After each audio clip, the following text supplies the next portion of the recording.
And good morning, afternoon, evening, whatever it happens to be for all of you. Zinthar here again, playing some more Sunless Skies with the wonderful Mr. Stuka. Allegedly. Allegedly. Good morning, everyone. I am battling the demons of technology once again. They have decided that they don't like me anymore and have decided that my audio can only come through one single source. So we will deal with that. We will prevail one day. One day. This stupid application will actually work. Today is not that day. Alas. As we get straight back into it here. I'm just quickly going to make sure that everybody knows I'm live by tweeting about it, because that's the only social media I know how to use.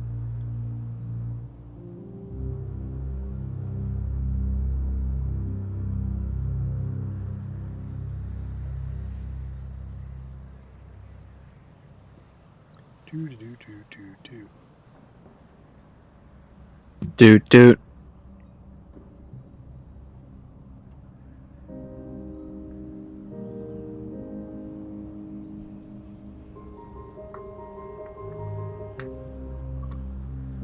Alright, and without further ado, let's get on back into it. Well, last time we left off, I believe we were at the Clockwork Sun. And we were searching for lucrative opportunities at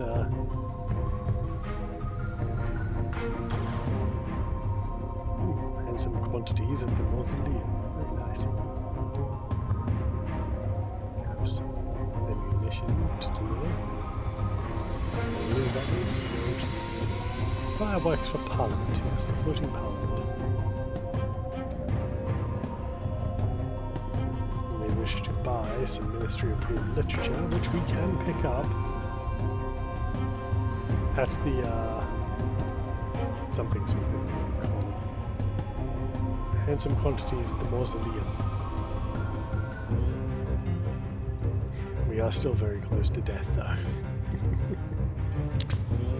Yeah.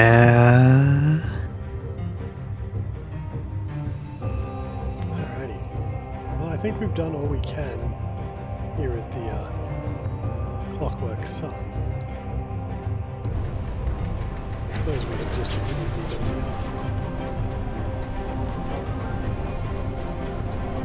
Oh man, the sun looks so much cooler this time.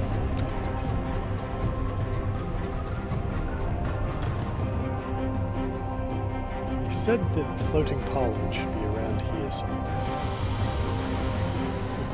Oh yeah, that's what we were actually looking for. We just happened to stumble into the Clockwork Sun. Well, I mean, that is our way. So where are we trying to get back to? Well, we're trying to get back to London. Okay. Prediction course set. Wonderful.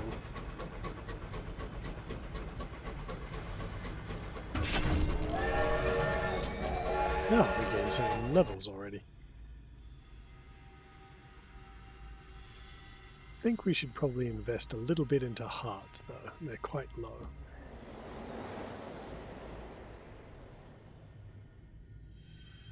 Which really only gives us one particular option to take.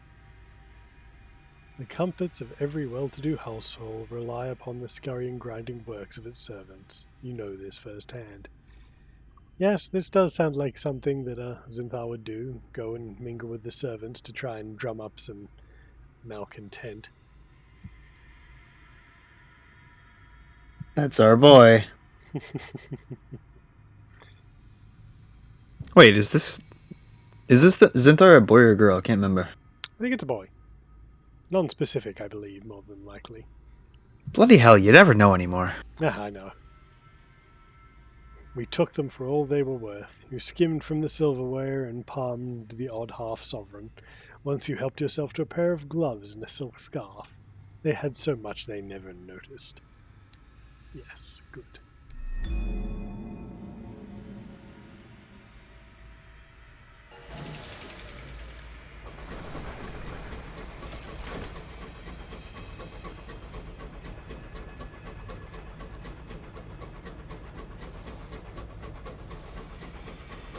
Bit more of the north.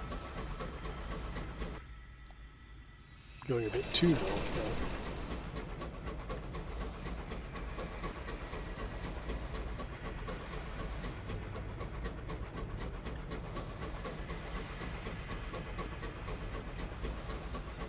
Just so, inevitable geometry. The morning is indeed brisk, and the orphans are plenty expendable. Ooh. The graveyard of stars. A waste stretches before you. The star that reigned over it died cold aeons ago. Now its domain is empty of life, drowned in darkness, harried by howling wind. Your crew beg you to turn back. All that waits ahead is the slow shedding of all that you were, then a frozen death. Just a little way, just enough to say that you have, to be one of those rare, wild few. The crew will undoubtedly resist. You must convince them. This will consume No balls. Oh, I've only got 2 supplies and it needs 3 fuel. Yeah, no. I don't think so.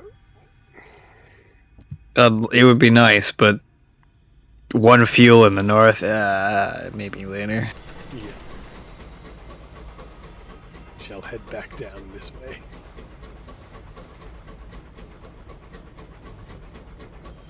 Oh, we've got some progress on our prediction. Oh. 5,000 says we make London. 8,000 says we don't.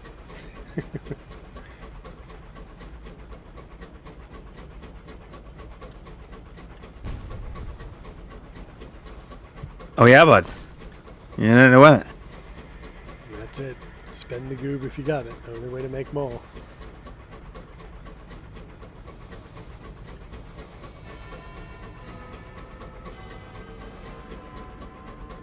I can't even spare the supplies for a scout, unfortunately. I got a good feeling about this one. Zinthar, would you mind closing this poll? I'm gonna throw in on it. Absolutely, I can close that off.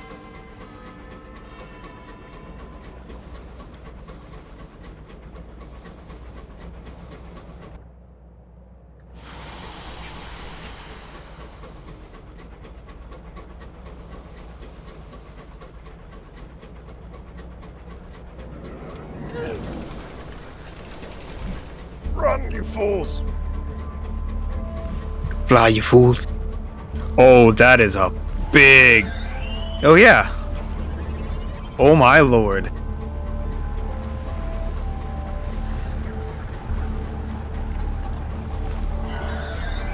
He's very upset and has excellent tracking. Yep. It's a shame he's so slow, but I'm not exactly the fastest either. Well, as long as you can keep juking him.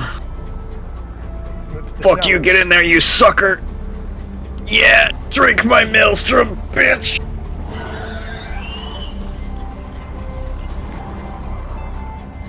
Chad, I think I can lose him now.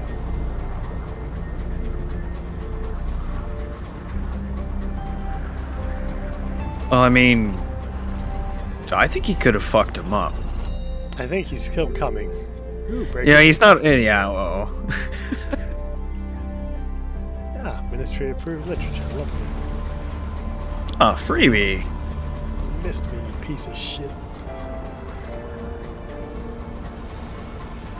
You deploy the chaff orphans.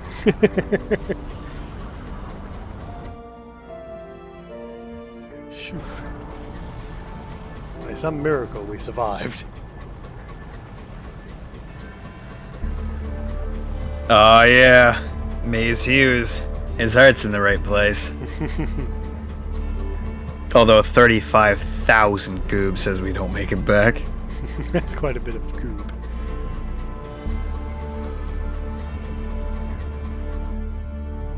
Well, I suppose we'll just continue along this route. See what we can find. Hopefully somewhere that sells food, because we do desperately need some.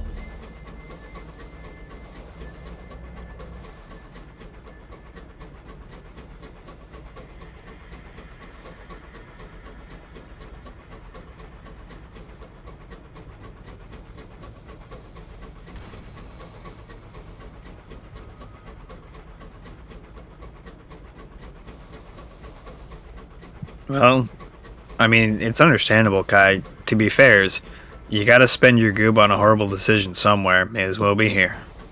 That's it. We offer the finest choices of terrible decisions. Well, yeah, I'm on your stream. That usually me. Star maddened explorer, you say? A star seared explorer. Not just maddened, seared even. No, he's been tickled a little bit by that robot. Clockwork spinny boy god. Stared too long and too deep into the stars.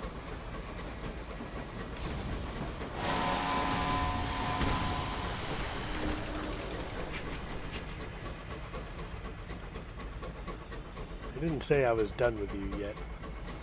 But I guess you were What? done with me. Fuck this shit, I'm out. Ooh.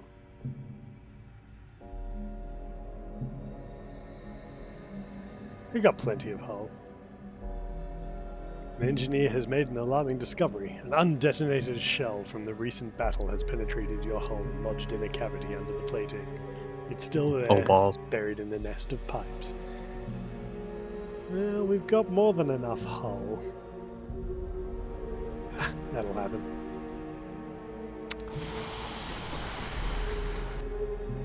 That's not that bad. Sir! We parted ways as gentlemen.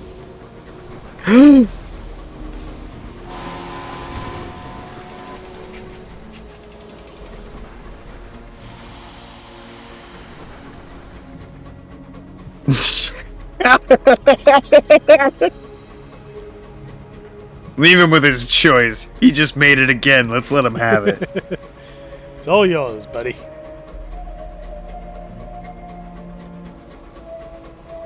I say good day, sir.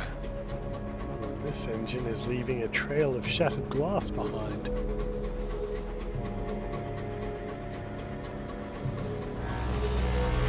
Hang in there, mate.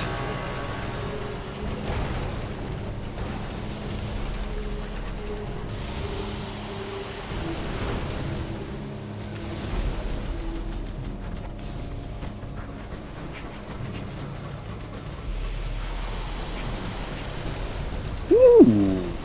I like that bird gun he's got.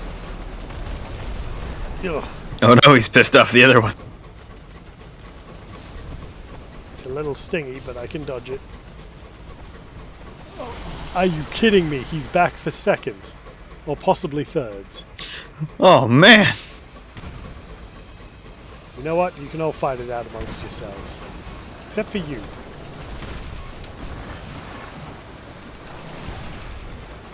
I mean, I think he's. Whoa, whoa, whoa, whoa, whoa.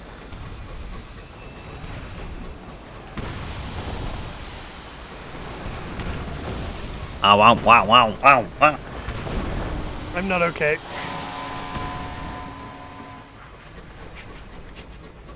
Are you not dead yet? Oh, for crying out. Give me your hull.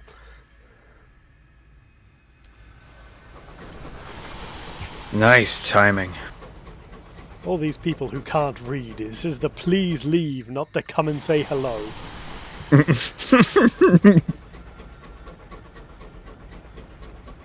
Says it right there in black and white.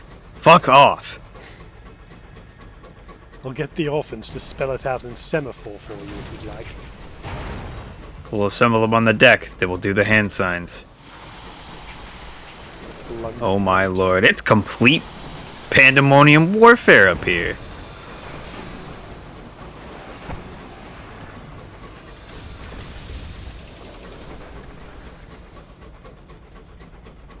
No, thank you, sirs. Good grief. I choose life. I'm gonna have to try and make for London. Yep. You got 30 seconds. Get them last predictions in. That's one of those London monitors we saw. That thing looks cool.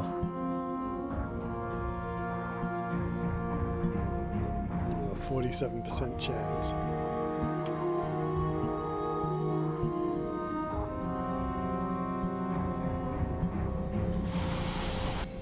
Back to work, you ingrates. Rabble, rabble, rabble, rabble, rabble, rabble.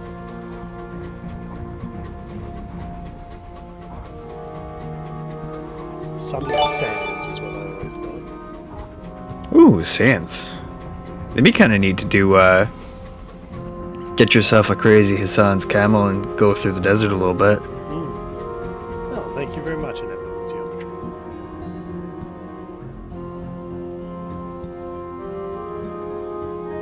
Quickly. A corpse has been found in the engine room. A ruptured pipe released a fatal jet of steam. The body's flesh is seared. The crew gather around. Someone's stomach rumbles.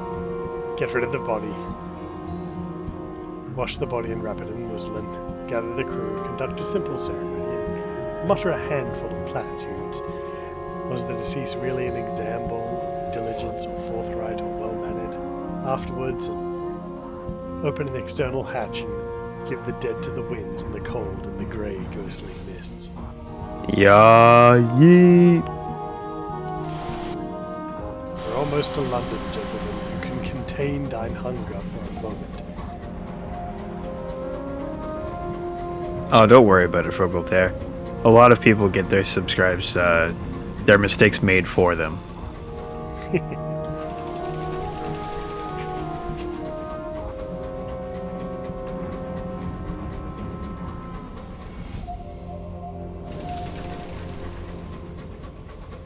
We have a lot of absolute mad lads who just dump the subs on other people. We're greatly appreciative for them. We tell them not to. There's nothing we can do. Yes, they will do as they wish. They have discovered London again.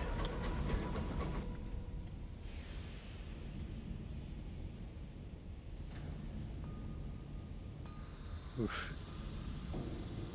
Same thing again, but this time we can nod to the cook. There'll be stew tonight. We're not that desperate yet. What? What do you mean? I mean, we're just so close to London. I understand.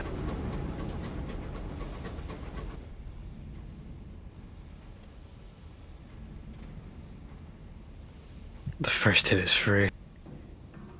The hour of the wolf. It is late and you are alone. Doubts prey on you. Is this the path you should have taken? You trespass upon the precincts of heaven. What price will be exacted of you? What price have you already paid? The bottle sits on your desk. Its contents are dusky gold. We have a vision of the heavens. We do have airs of terror. It'll drop down our terror a little bit. When you wake, the bottle is empty and your memory is less complete. Someone is knocking on the cabin door. You are needed on the bridge. You take the necessary time to compose yourself. Better the crew not see. Just a little bit of a drink. Getting a taste for it, though. Dangerous.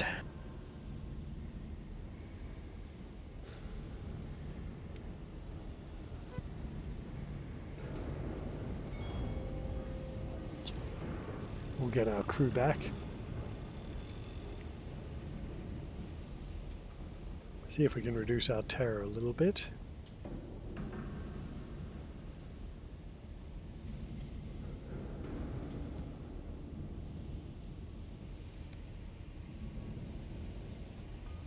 Perhaps not.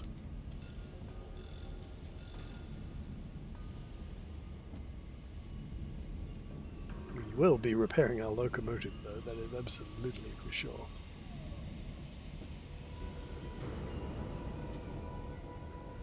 Oh, yeah. Then you have to pay out. I can't do it. Oh, yes, of course. Let me pay out.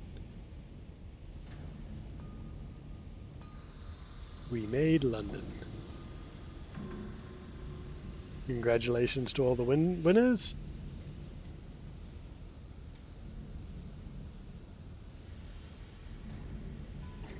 better next time.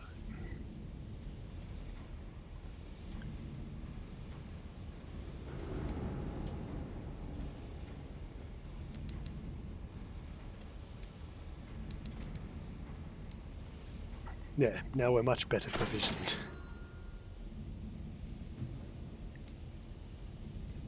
That's right. I have 12 to play with still. Don't worry. I could do the next prediction if you'd like. I have a fair bit Oh of no. goob. Oh yeah, you can throw in. That's me spent, so Nice. I'll be able to just run the next one, and you can tip it whatever way you like. Well, we did not find...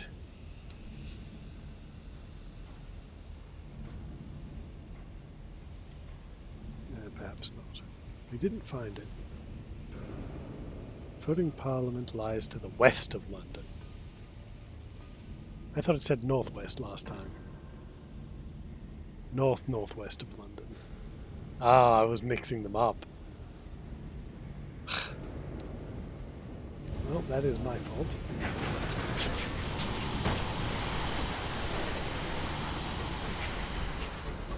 Now we have to go west.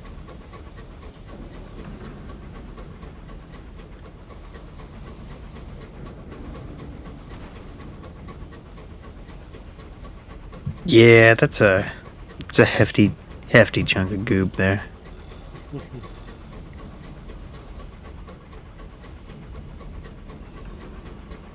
So we're once back trying to get to London, correct? Yes, this one we will be going back to London again. We have so much to explore, we haven't even done a quarter, really.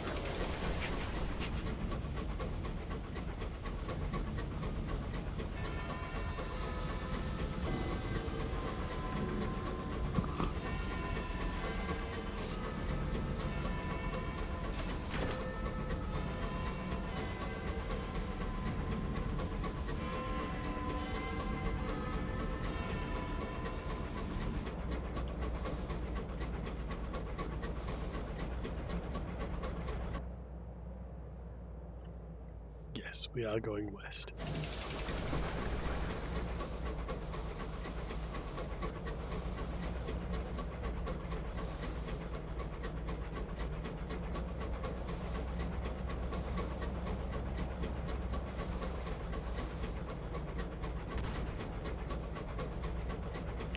Oops, misclick.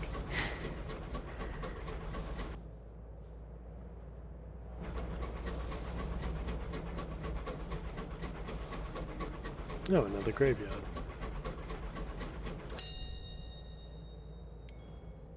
See what else we got. Ah, more ministry approved literature. Bonk.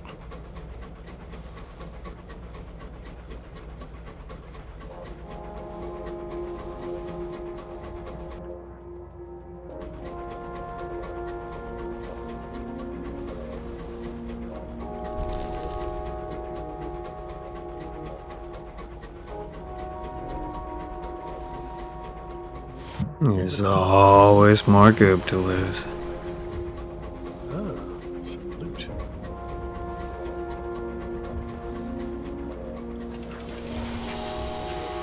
Oh, some fuel. Definitely will accept that with grace.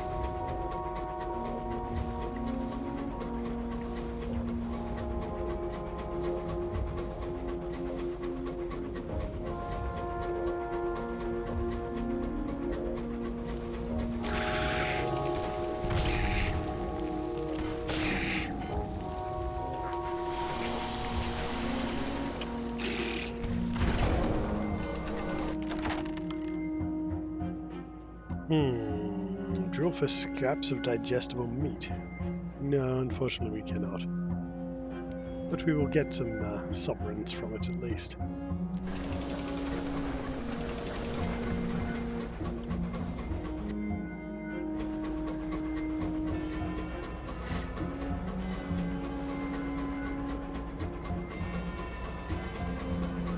So I suppose you can end up being a lot more twisted down here, eh? Oh yes. The horrors of London are many.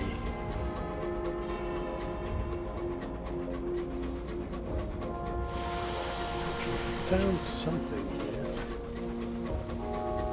Not exactly sure what. Send that out again.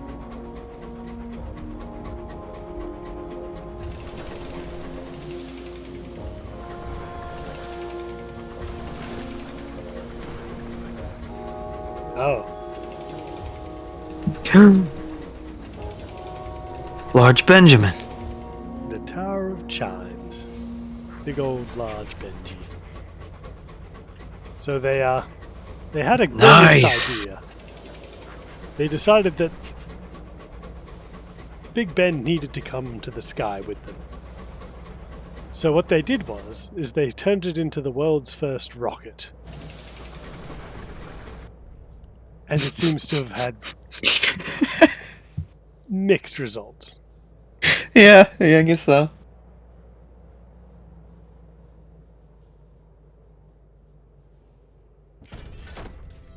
I got a partial success. I did lose 2 supplies to it, though.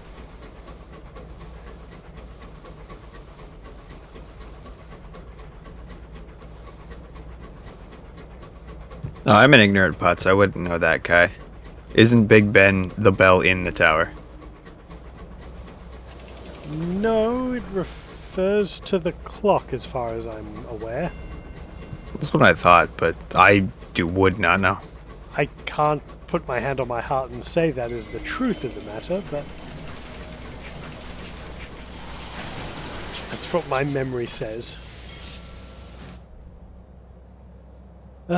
We made it to the floating parliament. And we can trade off all of these munitions for some money. Oh, and we got a moment of inspiration. Now we need to take that back to the Reach so that we can lose one of our nightmares so we're not in such dire straits.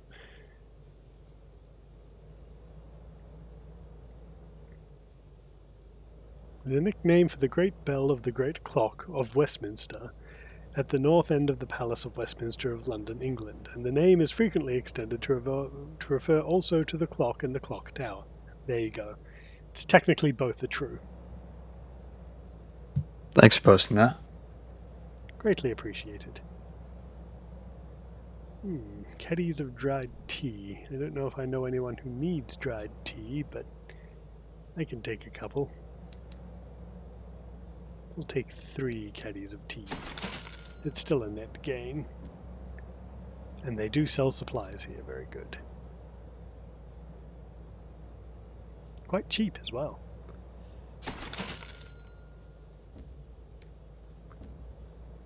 The ancient palace drifts through the void, a monument of British democracy and the greatness it believes it brought to the high wilderness.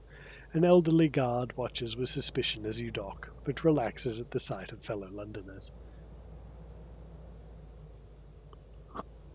The Empress shipped the Houses of Parliament brick by brick from old London to the west to the high wilderness to help her govern. Parliament now drifts free in this distant corner of the sky. It continues to pass laws, but hardly anyone pays attention. We shall immediately compile a port report. Genial auditor at the stalwart bookkeeper at London to earn more rewards.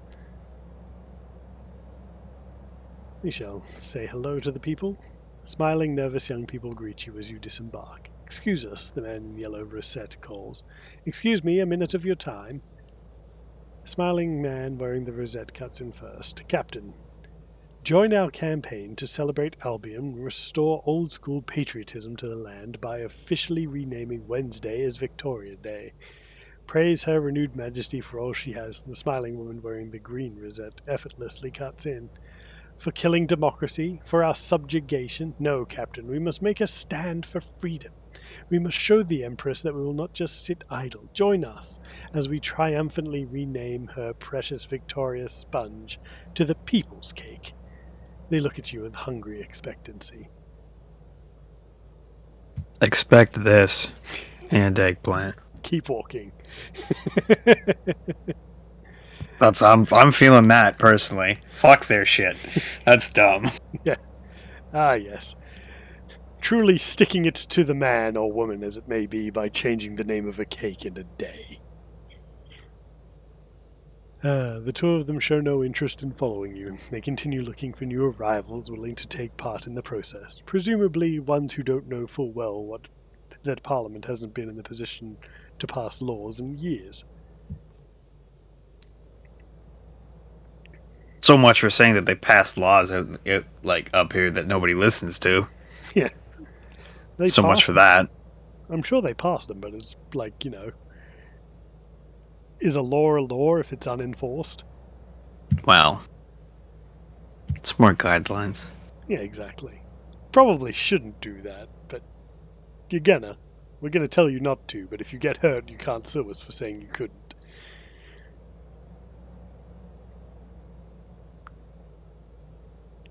Let's see. It was originally named for Cromwell, someone who clearly holds a grudge. Ah yes, Oliver Cromwell. The replanted gardens are as pleasant a place to enjoy a walk, though the buildings are out of bounds to casual visitors. The Empress's gate is particularly fortified by a heavy chain and a padlock too rusted to ever be unlocked. A few protesters are taking a break to picnic on the lawn, away from the guards.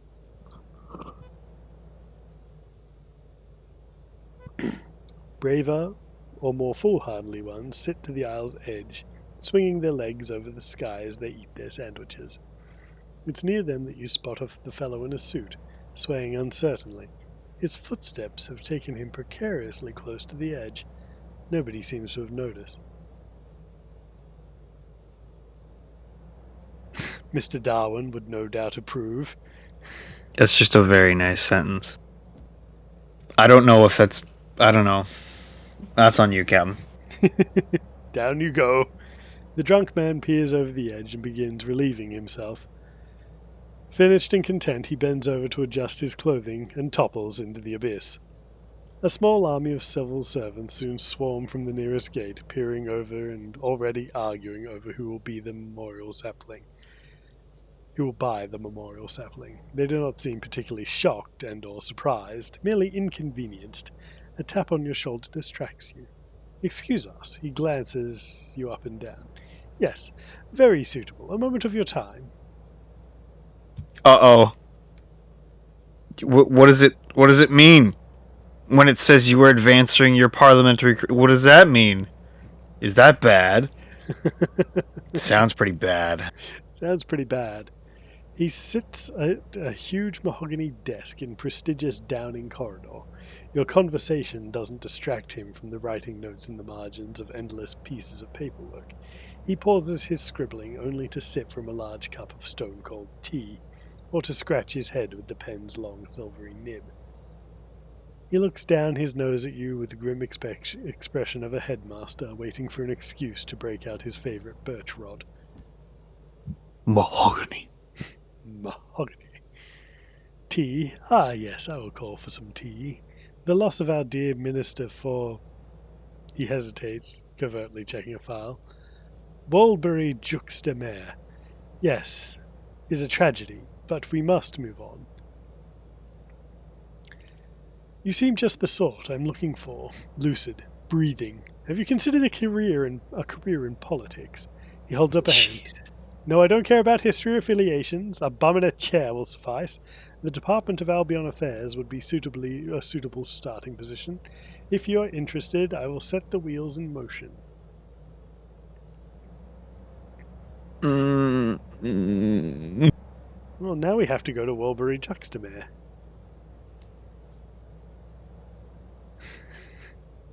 Very good.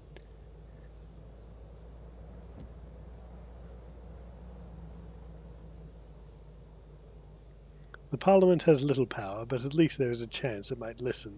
That is more than protests can expect from the throne of ours.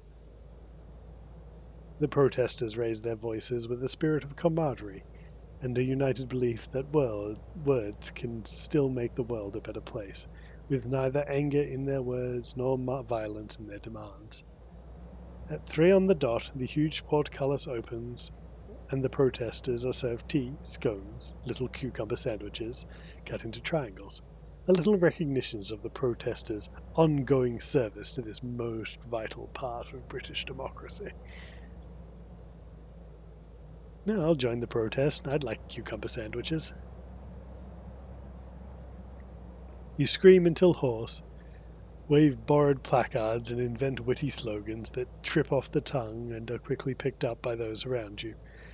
The world does not seem a notably better place as a result. Still, even a tiny ripple has the potential to become a tidal wave. Well, I think that's all we can do here.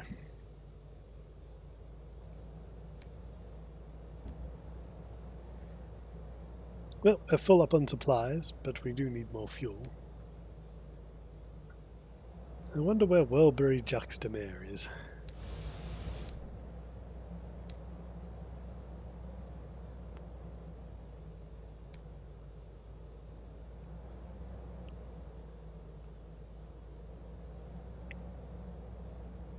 Well, actually, considering that our ambition is the truth, probably being an MP is probably a good idea, I guess.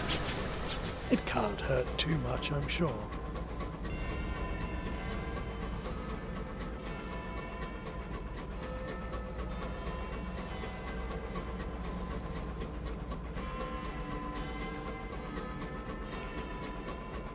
Morning, Grimos. Good morning, Grimos. I mean, I can't say that your conductor is happy about it, but he will do what the engineering captain says. So. Look, it's nothing serious. We're not actually going to get involved in politics. Once we get the key to the safe, we'll take whatever's in there and walk away. Oh, thank God. I was starting to worry. If I got involved in politics, it'd be to make certain things legal that were not meant to be legal. The conductor breaks out in a wry smile. I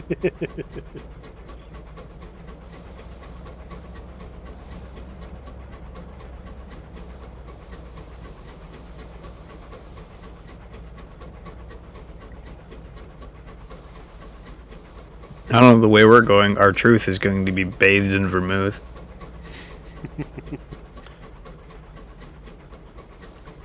I'm going to find something. It may not be what we wanted, it may not be what we expected, but we're going to find it. Any port in a storm. Surprise, it's port.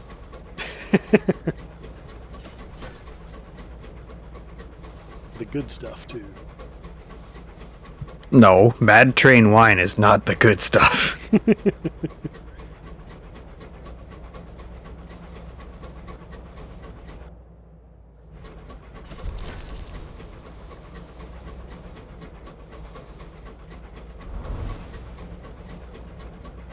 Nothing to be found, unfortunately.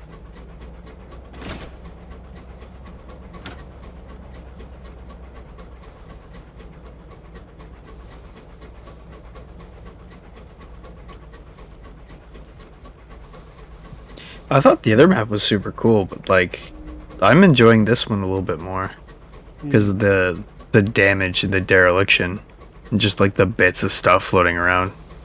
Big Ben was huge. Absolutely. Like that was super cool.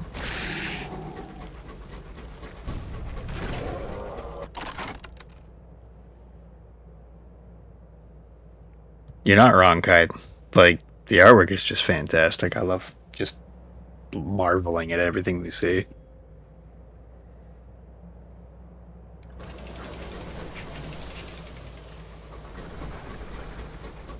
They did a really good job of this one. Like, this is only the second area, there's still 2 more. Fuck right off! Exactly. Damn! They took the game and they just absolutely expanded the hell out of it. There's so much to explore and so much to do. Like, to be honest, if the game had just been this London and the Reach, I would have been happy.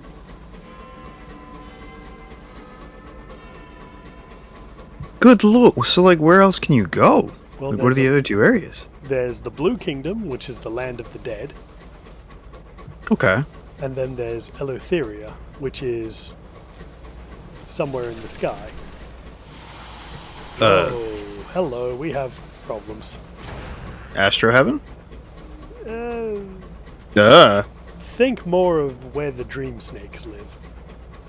Oh no.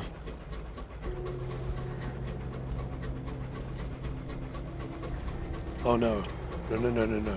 No, please, no whiffs in time. What the? The sky gets a little shaky. A little upset. Skyhenge? You tether your engine to a circle of menhirs standing on a wide stone ledge. The tallest tower over you, the highest of the three men. You can brush the top of the smallest with your fingers. The rocks are rough and weathered. Far beneath the plain, other vast stone plates turn remorselessly. Here the megalithic monument is still, but the place feels a kilter. You stumble as if dizzy.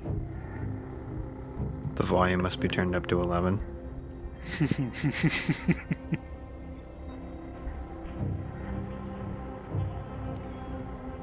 Ooh. It is said the stones are lonely.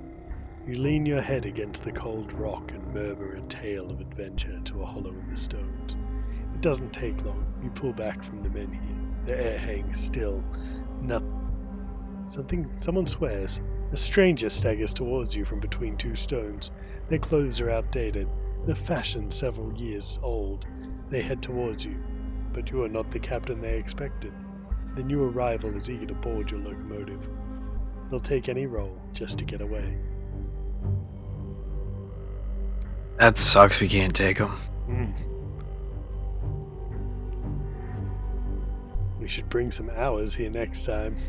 You will receive gifts in return.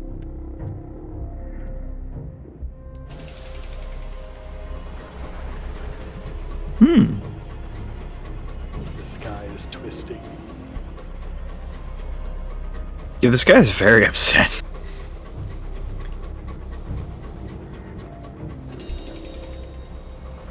Oh, a whole hull. It's a bit unfortunate.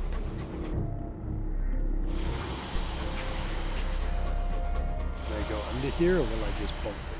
I'm pretty sure I'll just bump it. Yeah. Ooh. Looks like... Ooh, maybe. Nope.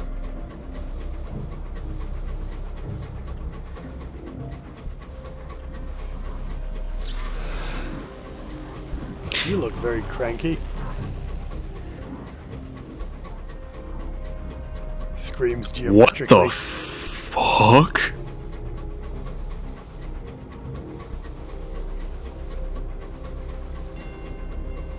That is a very, very upset Corona. Oh.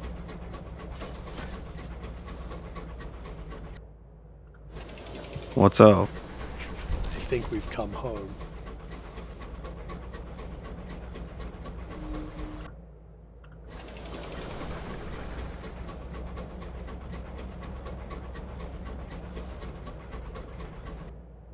I can't be certain, but I think so. That or we found well-buried juxtaposition. Hi! Bye! Don't worry about it. You didn't see it. I didn't see it. Don't look at it. Don't think about it. It's just an eye. And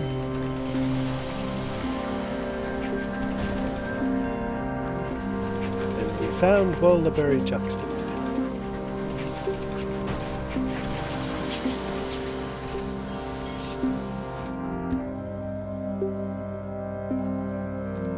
Sell anything.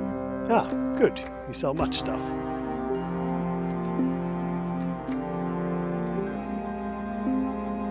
There's our literature.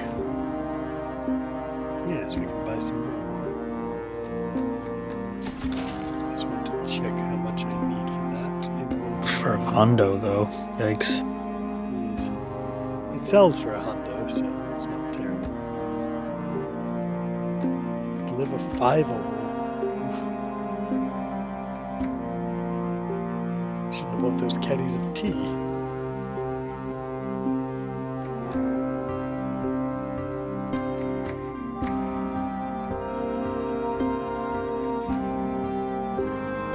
Mulberry Juxtamer dazzles like a Fabergé egg, lamplit, rich brass, and Britain in Baroque. In the distance, carnival music mixes with faint cheering.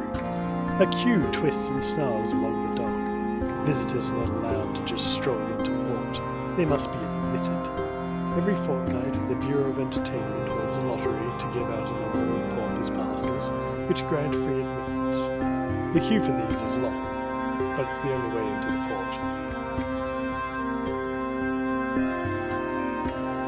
Bypass the queue at the insistence of the authorities. A fox-jawed man, smartly dressed in cobalt, takes notice of you. He crooks a finger. First time visiting Mulberry Juxtamer area. Come on, over here then. The representative of the Bureau of Entertainment introduces himself. We are a department of the Ministry of Public Decency, but we're entirely autonomous. We run this port for the benefit of weary travellers. He leads you past a queue that doesn't even bother to grumble. Yes, I know, queue jumping is terribly uncouth. But would you really rather be mingling with the proletariat when you could be enjoying our port? And I'm sure once you've seen what we have to offer, you'll need to come back again. He leads you to a fitting station. Everyone goes through this. There's a dress code. The Bureau of Entertainment wishes to encourage industrious captains to patronize the port. To this end, on a captain's first visit, they are allowed both without charge and without having to queue.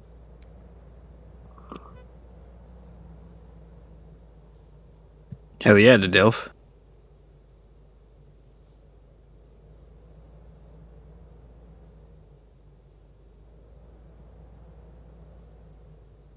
Only the highest of class.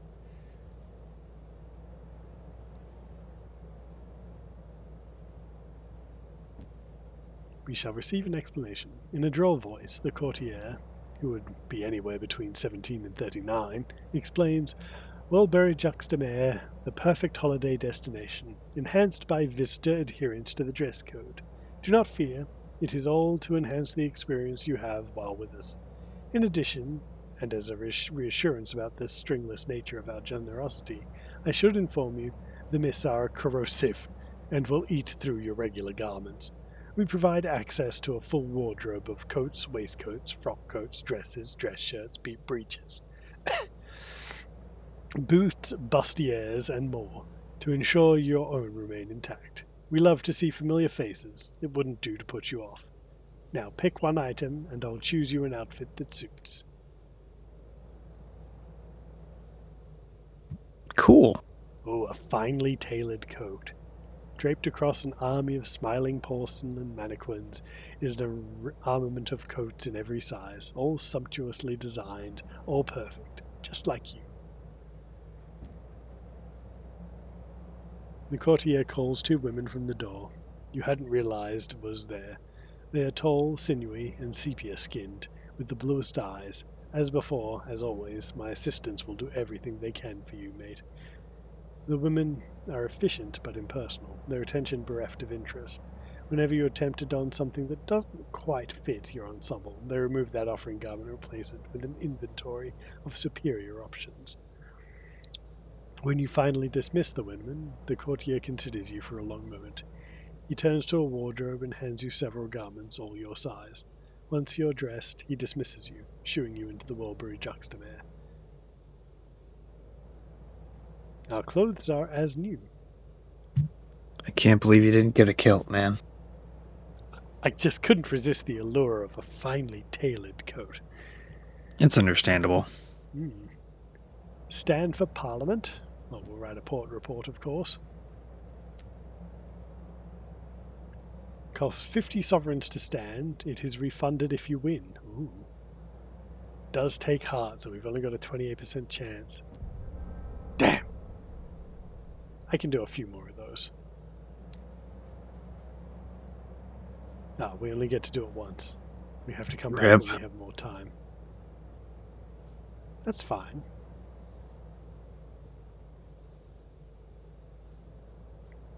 Ooh, no trip to Welbury is complete without a jaunt along the beach. You should stroll down the shore, where the mists wait in glittering coils.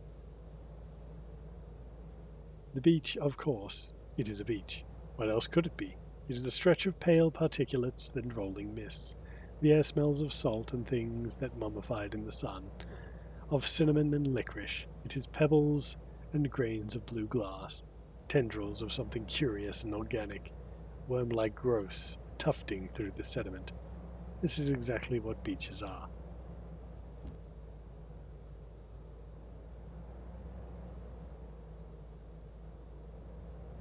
There is more to Wilbury-Juxtamare than meets the eye.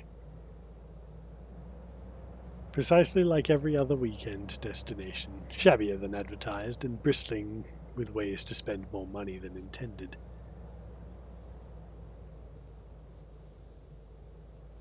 Tea is always a good idea. In a universe of horrors, tea is never wrong. That's good wisdom. The tea is fragrant and refreshing, with just a kiss of sugar. You see someone attempting to add milk to their tea and are summarily lynched by two men who are reading newspapers upside down. It appears traditional for patrons here to abscond with one piece of cutlery, something you can slip into your pocket. A teaspoon, a butter knife, the little pot for the jam. Whatever best reminds them of the tea room. As such, you do the same. No reason to be impolite. The longer you spend in Wilbury-Juxtamare, the easier it is to spot the flaws in the facade. There, another detail not quite right.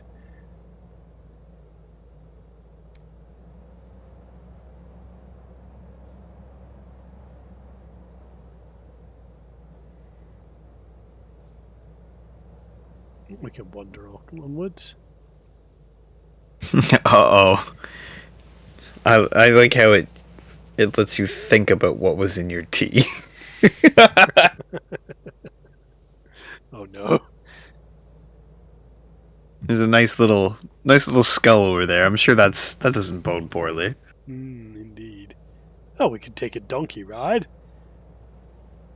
The wiles of a rubbery lump seller.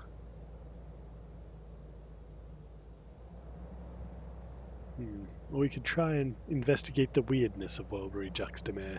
It offers a potentially rewarding opportunity.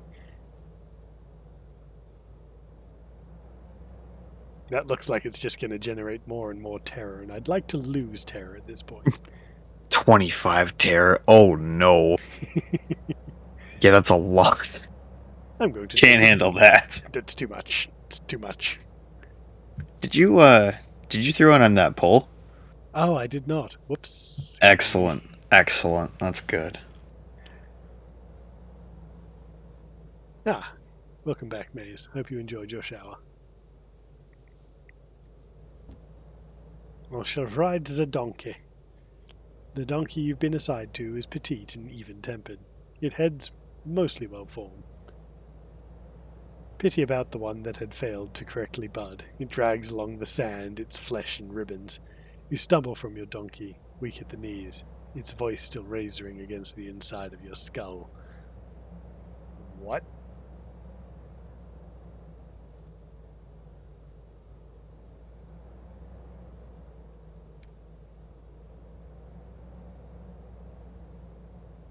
That's fucked up. So we literally just rode a donkey until it fell apart. Yeah, it just split. What is wrong with this? Oh, I mean, obviously there's a whole lot wrong with this setting, but good lord. I wonder where they breed the donkeys. Disposably. Yeah. The House of Hugh might be a jewellery store, or it might instead be where one purchases men named Hugh. It is hard to say. Inside is a quietest museum. There are gorgeous men relaxing in roped-off areas drenched in jewellery. It is not worth risking the scandal. You gab with a peak-cheeked mother instead.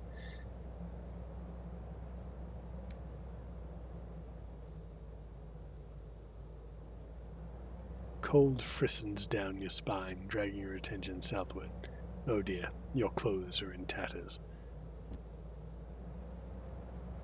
Your beautiful garments are nothing but rags now.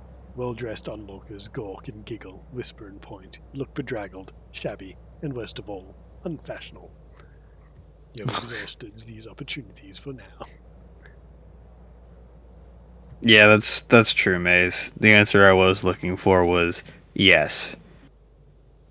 Everything is fucking wrong with this setting, and I love it.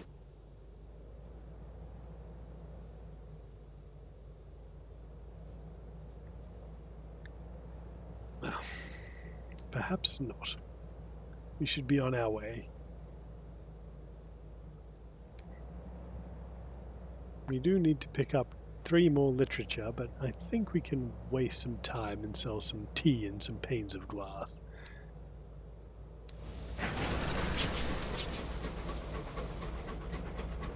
This place is wrong, I tell you. Wrong. I mean, well, we. There's dangerous shit out in the fucking sky that looks at us. Yes, I don't know what's wrong with this place, but there is a lot wrong with it. Oh. That Alice says you should come back here when your terror is low and you have more hearts. The look behind the curtain thing is interesting. Ah, yes, of course. I intend to, but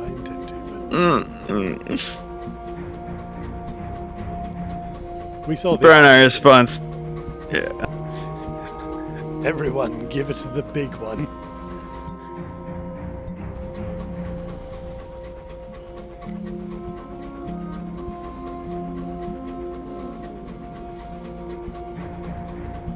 Gaze back into this abyss. Hurrah!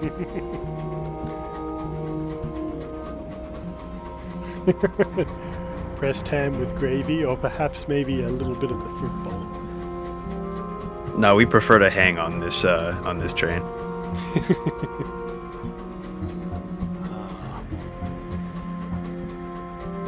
Now I think we're heading home. Oh, had enough, eh? Oh no, we're not going to that home. We're going to the original home, where it all began. Ooh. The sound of waves lapping at the shore. You are near the sea in the sky. There is water up here.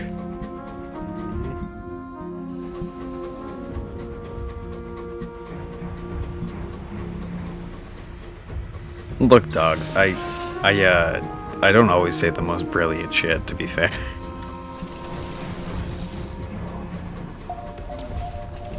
Get out of here. Gaze into this hand eggplant.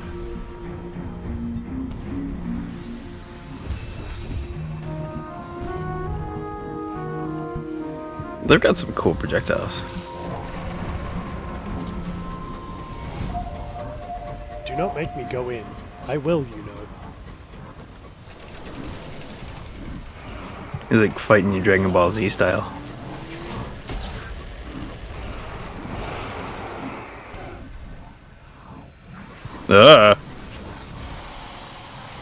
Ooh, that was barely a tickle.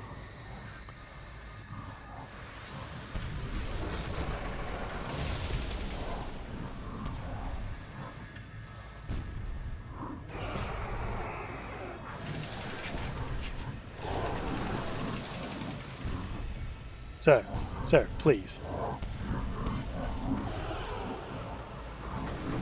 Eggplant Parmigiano. What up, Airflex?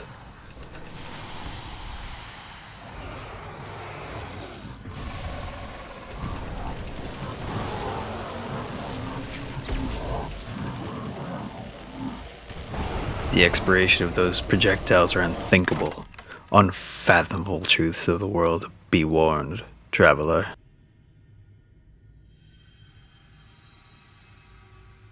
Ooh. Tear off a trophy. The success will substantially reduce terror. We got it. It's a 69% chance. Or we could drag the remnants of its victims off its spines, collect their shattered treasures. This will grant otherworldly artifacts and give you insight into the Scornflukes. Reduce terror or shinies. But it is a 69% chance. Nice. It's pretty nice. Pretty good. Oh, that got rid of all of our terror. I'm pretty happy with that. Hell yeah.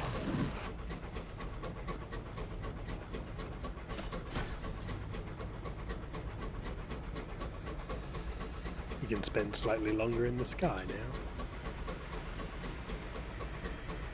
Oh, we put our clothes back on when we got back on the train. We're not flying commando. I'll never fly commando in the sky. That's how you get sky crabs. Mm-hmm.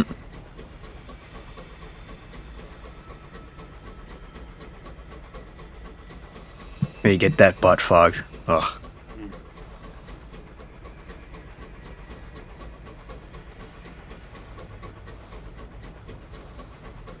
There it is, the Sunless Sea.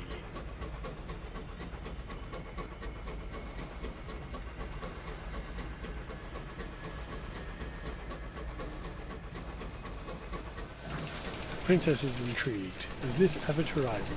I was occupied when royal locomotives came through.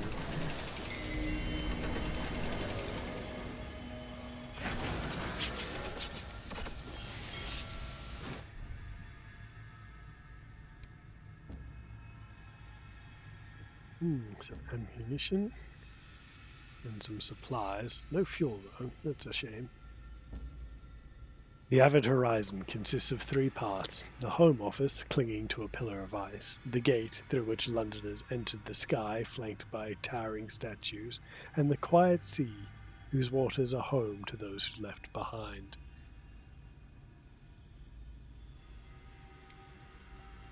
The very edge of the high wilderness, the border between now and then, here and there, the skies and earth. The few lonely buildings of the port face the great gate of the Avid Horizon, bordered by 2 vast winged statues. The gate towers over the shrouded sea that divides the port and the gate. The other side of the gate opens far beneath the earth, on the bleak shore of subterranean sea. London rested there for a while Her Majesty was indisposed with grief, a handful of years ago, though she led an exodus of Londoners through the Avid Horizon and into the sky.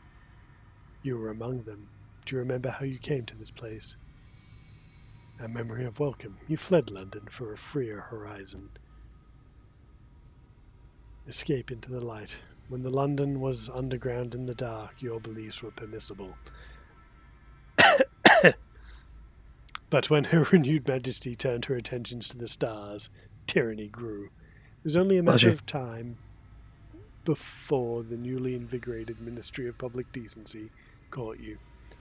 But then, as they closed in, you received a Christmas card, an invitation to winter's residence in Eleutheria, where revolution has found a home. You stole onto a steamer, making its way north. You survived on condensation until you reached the gate. Its statues loomed like giants. The door was open, and the space within was filled with suns and stars and light. Window lickings. Those precious steam pipes.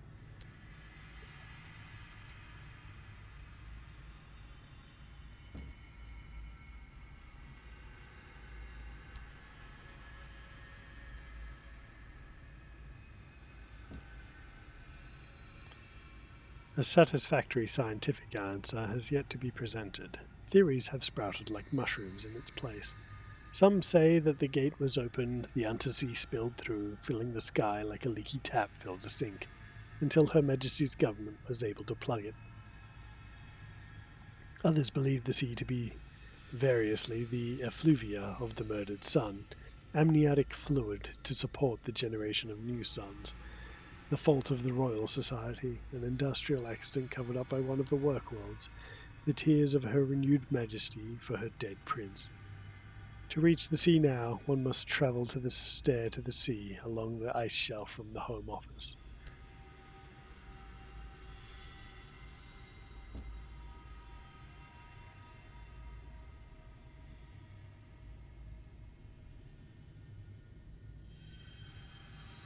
The acting senior probator is responsible for monitoring all those trapped at the Home Office.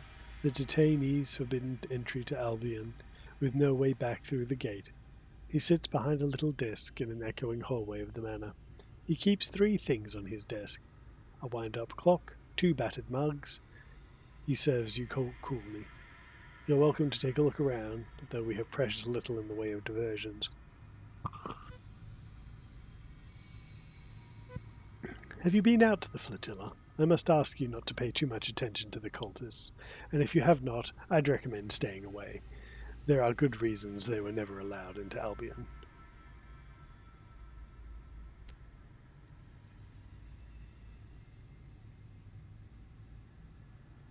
Someone is singing far out to sea.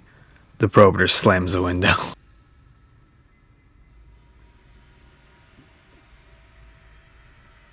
Now we could drop the devil off, I guess. He's gotta get it out of his system. Oh dear, a little obvious perhaps. His gaze is amused and flickers with intensity. I have an idea that might be beneficial for both of us. I'd like to improve the lives of the workers at the Home Office at the Avid Horizon, if you don't mind permitting me a little shore leave. You will generate new prospects at the Avid Horizon if placed on the second loop there. Oh, that's interesting.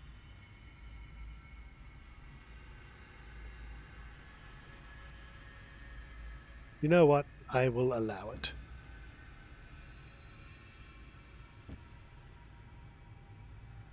The devil bows and departs your engine. I promise you that I will not regret that. You will not regret this.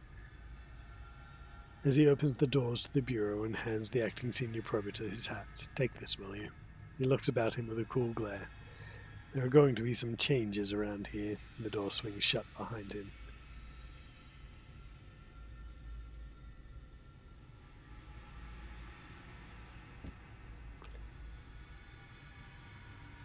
The devil intimated his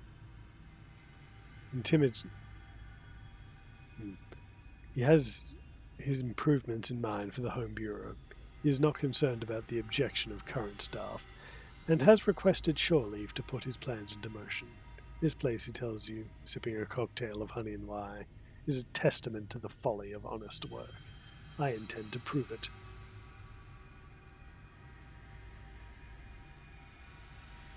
Just an experiment. I have a few requests. I've sent them to London. Things we could do with here to keep everything flowing nicely. In time, we might have a few things here that you could buy. Wouldn't that be nice? Hell yeah. Sounds good. Bargains. I do like bargains.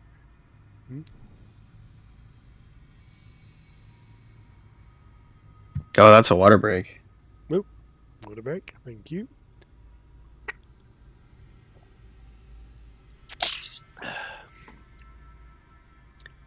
Well, that's frustrating. Without him, I lose the ability to use that particular thing. Oh, that's nicht gut. Posture check. Stretch. And an eye break. 1, 2, 3, 4, 5, 6, 7, 8, 9, 10, 11, 12, 13, 14, 15, 16, 17, 18, 19, 20.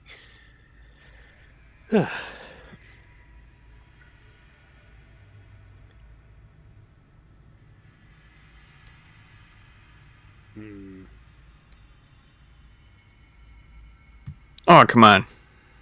Let's have the poor guy break her heart. Why not?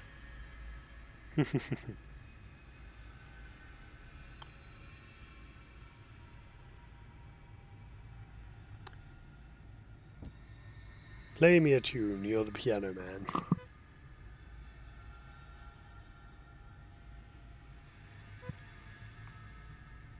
The vagabond's fiddle is scuffed and scratched. It looks like it's been broken several times and pieced back together inexpertly. And yet the tune which he coaxes from its soaring, searing, soul-stinging lament reminds you of the precious things you've nearly forgotten, and raw things you'd rather forget. By the time the vagabond is finished, he has tears in his eyes, and so do half the crew. The silence rings like a bell. And then the vagabond laughs and the spell is broken. What a wholesome fellow. Indeed. Yeah, stay cool down there if you guys can. The Chiropterus Horder glowers, its expression glacial. When it becomes quite clear it cannot intimidate you into leaving, your quartermaster sighs and relents. A jellyfish, still alive, it whispers, voice soared down to a growl. As it speaks, the Horder trails claw along each item, a dream of freedom piped into glass. Verdant spores that will never die. Everything immortal or that aspires to be immortal. I am making inventory of them.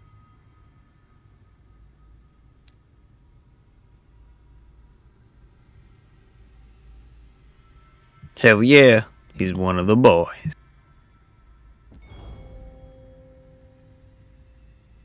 Flattery gets you somewhere. You can't have it, it hisses from you from under its oversized cowl. You explain that compliments are not meant to be transactions. The Chiropterus Horder is initially distrustful of your exposition, and when transported at the Epiphany. Appreciation without condition. What a winsome novelty. It's not like that where I come from, before London, long before. They just take and take and take, teeth slanted to view. But that's acceptable. I take their things too. Whose things and where did it come from? Here, the wilderness, lush and velveted with so many treasures, so many hungry tastes. There were others with me, yes, but none of them were clever as me. I know how to make immortality. I know how to make collections that last. Its ears flattened, and this is why I must be careful. Be small now.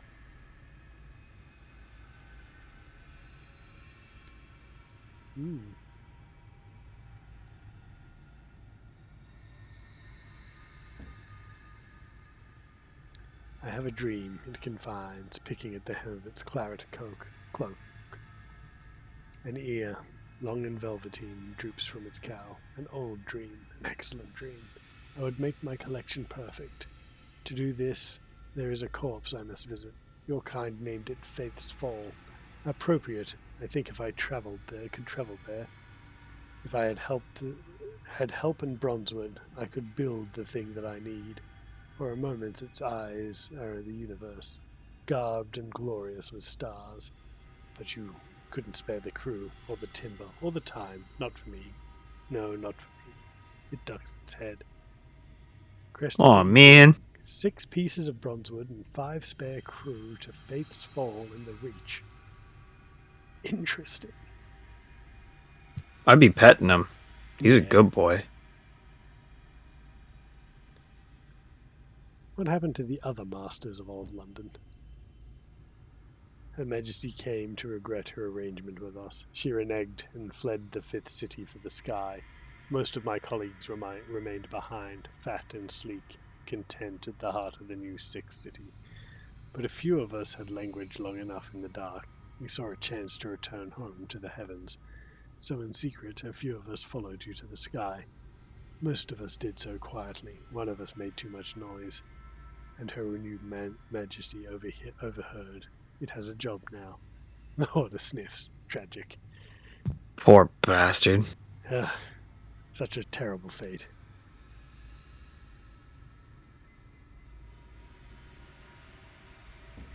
Well, I kind of want to keep the devil.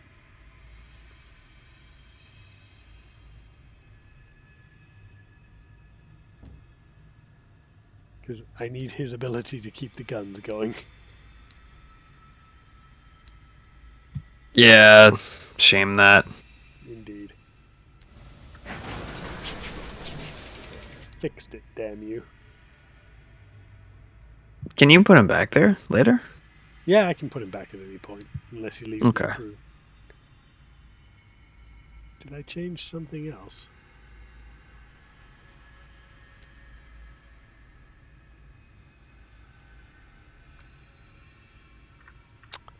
Fine.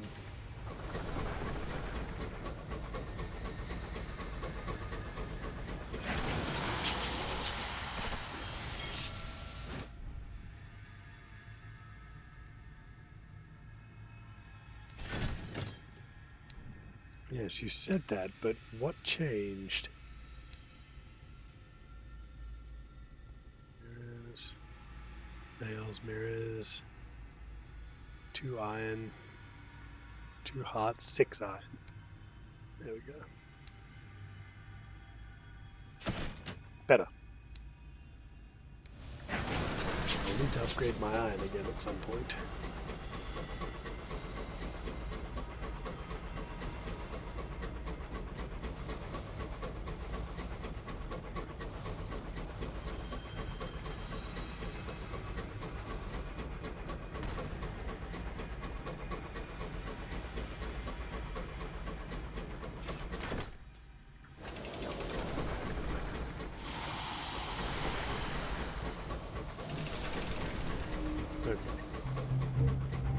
London has left this place behind. Few company there.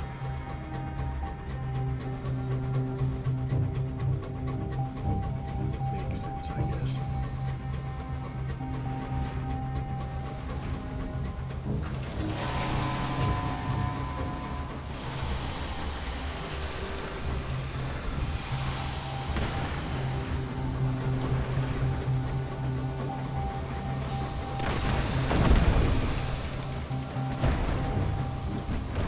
She storms in, immaculate.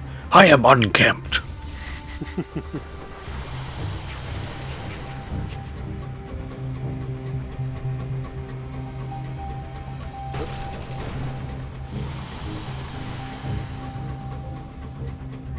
We're gonna play Ring Around the Rosie. Damn it.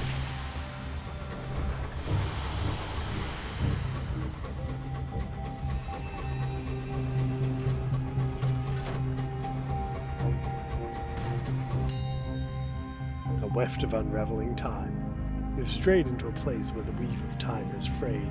The sky groans, the borders that separate the past and future crumble, and your engine is dragged in.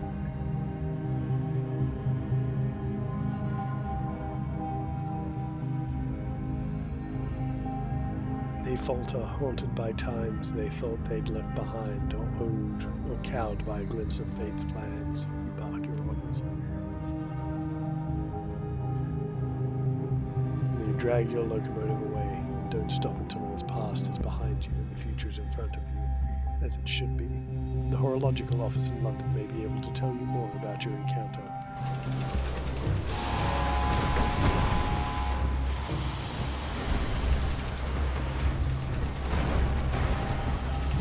Ooh, huge collision.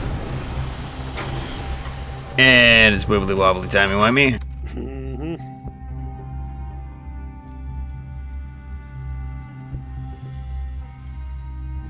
A solid crate, you say? Ah, another ministry stamp permit. The sanctified.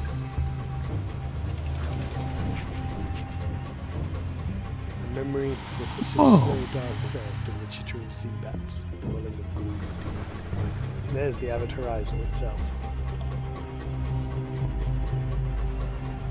You can interact with it?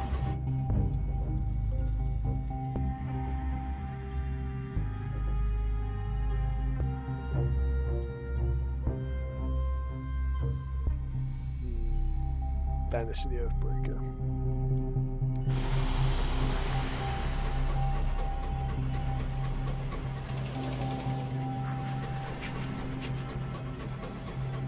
I cannot, unfortunately. Oh, I can. 2 vast winged statues guard the avid horizon. The door through which Londoners pass from beneath into the wilderness. It does not open. A wooden mooring post has been hammered into the ice before the watches. It is a gesture towards a tradition from before the wilderness, from a sunless sea, when the condemned could beg for forgiveness on the most distant shores.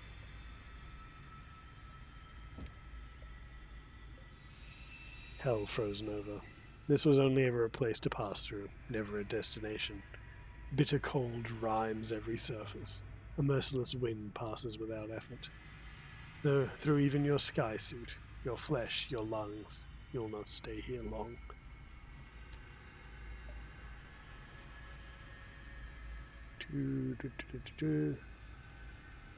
Beside it, a rough hut made from packing crates, insulated with thin rugs. A gaunt man huddles inside, leaning close to a small fire. He looks up as you approach. His expression is desolate.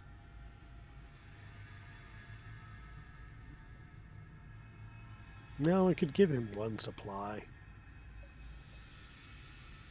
We're not terribly far away from everything.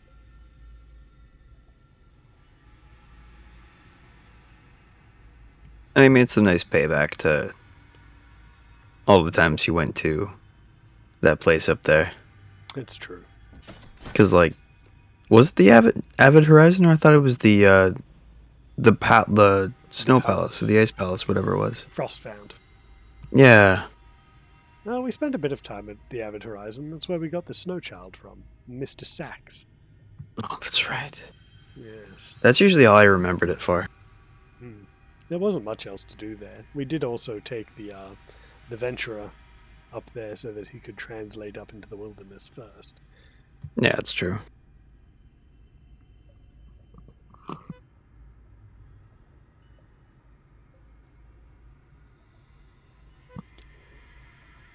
Every so often, the gentlemen visit the Avid Horizon in their black engines. They collect those whose confessions they've accepted and take them back to Pan. As you place the crate down, the man presses closer and beckons you down to his level. He spits out his crime, perhaps as payment, perhaps he needed to say it out loud, or perhaps he just wanted to burden another. His voice is as hoarse as murder. Neat. And on we go. London is a good clip away. We might try going just a little bit more north.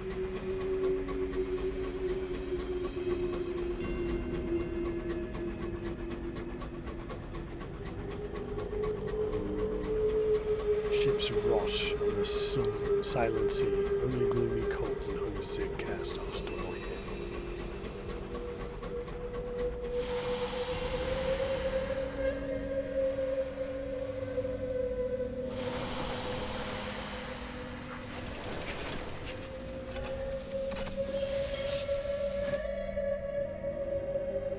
A narrow ledge is lodged into the ice here.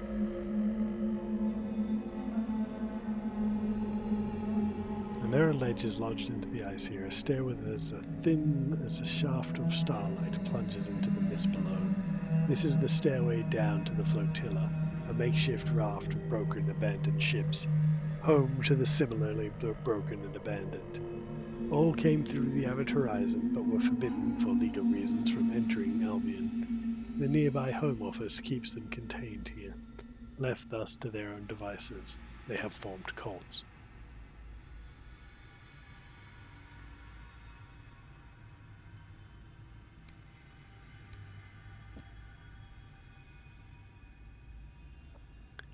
The wind rattles the iron railing as though trying to throw you from the stair into the churning sea hundreds of feet below. You cleave hard to the block of ice, its chill on your cheek, as you make your slow descent.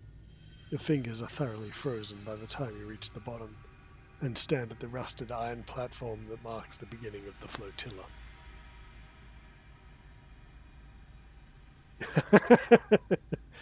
Well, that's good to know.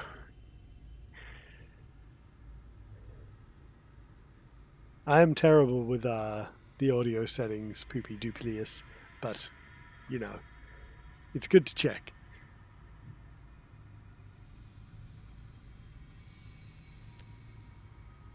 That's one heck of a name you got there, bud. Poopy Dubilius.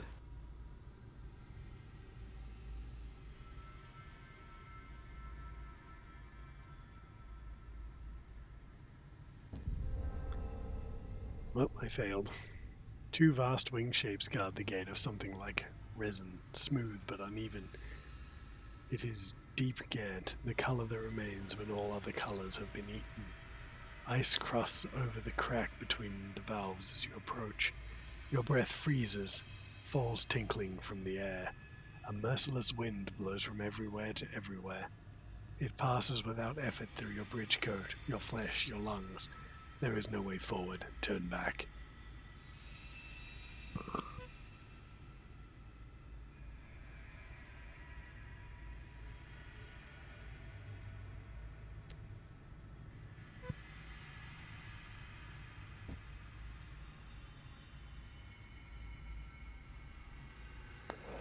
Why are you here, at the edge of the horizon, on all but empty flotilla, far from the place where you were born, no way back, if you even wanted to return? How many waited for the gate to open? How many came through, unable to go further, unable to return? Where are they now? Are there any still there? You would need to fly to the gate itself to find out. The water burbles. You see your face emerge in the sea below, visible through the mist.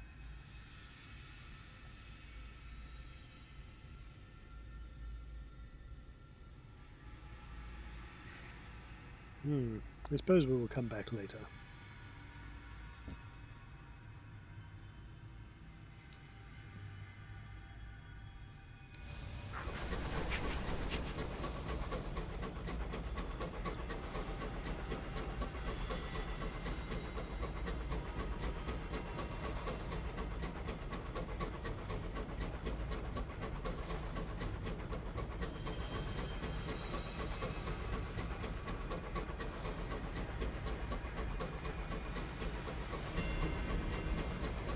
What cruel irony that is.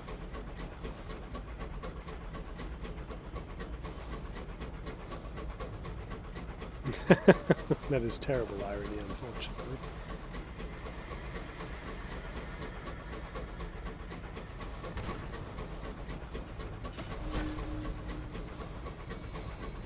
With little food left now. Soon hunger will begin to bite. Soon the peckishness begins.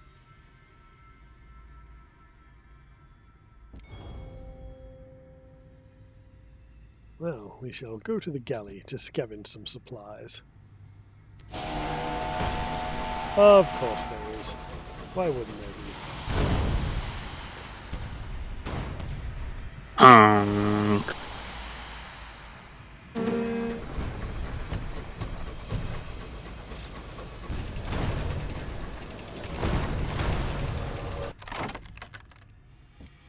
I'll repair my hull, thank you. And a little bit of food and a little bit of fuel.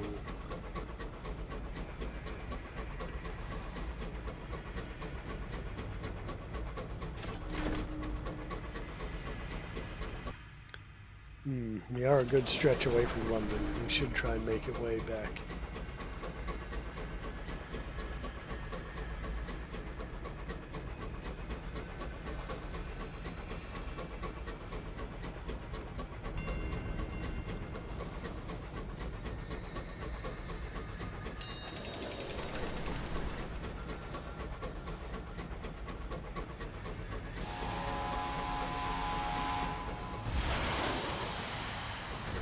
I mean, the supplies are nice.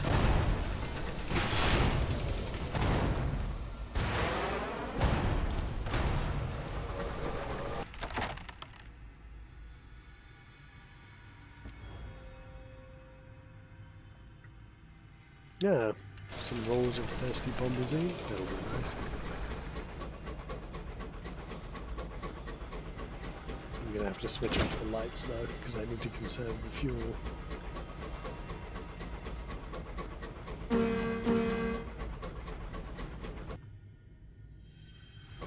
Haha, we're in danger.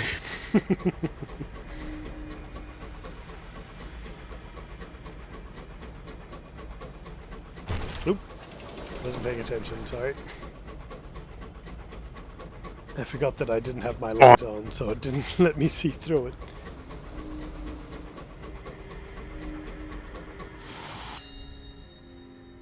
Oh, this is a very, very angry sky. You fly over a dead sun. Its blackened remnants immortalize her enduring majesty's conquest over this courtly plain. Behold, a murdered sun. What? Oh, wow.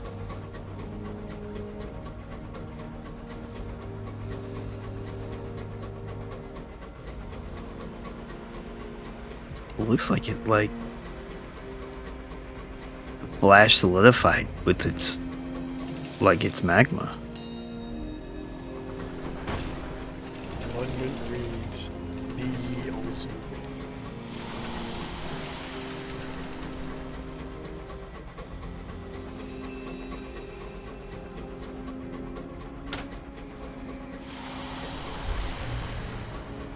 I'm going to have to risk some of our supplies because I need to find a place to dock. Ah, behind me.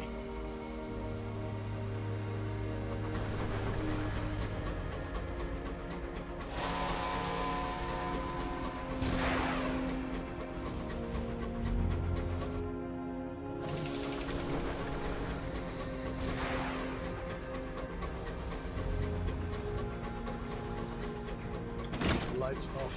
I'm gonna make it. There should be a dock in here somewhere. There it is. Oh boy. Now the question is, will they sell me fuel? Oh, I can't believe we made it. Oh, sweet fuel and supplies. And Panes of stained glass, if I so wish them. I don't think you could have gotten any closer than that. That was ridiculous. Indeed.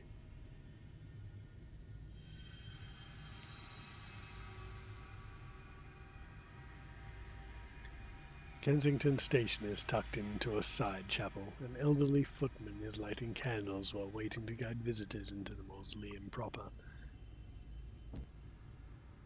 The footman watches you alight from your engine. He coughs meaningfully. Lighting a fresh taper, which he carries in a silver holder, the footman leads you through a narrow arch and down a winding spiral stair. You can hear sweet weeping close by, but the echoes make it hard to discern the source. Soon after, you hear a sharp burst of laughter and music. Occasionally, you can make out the rumble of what the footman confirms to be the London Necropolis Railroad, far below. At the very bottom is an oak-panelled door. The footman unlocks the door, bows, and departs. The footman departs into the gloom, leaving you alone, facing a desk shaped like a baptismal font. A cheery registrar sits in the middle, waiting to greet you. I will introduce myself. She has you fill out a form indicating your profession, age, usage of hours, and confirm your legal status as alive. The Prince Consort's tomb is exceedingly popular. To prevent congestion, donations are requested. The greater the donations, the longer you'll be allowed to gaze upon the sepulchre. If one is fortunate enough to garner the attention of one of the deathless, one must be respectful and only speak when spoken to. It does not do for the living to linger along among the dead. She files away your form into an excessively large black cabinet. Dust drifts down in a cloud from the vaults of high over your head. Parts of the mausoleum are left to rot so they may be cannibalized for new extensions. We shall write a port report, of course.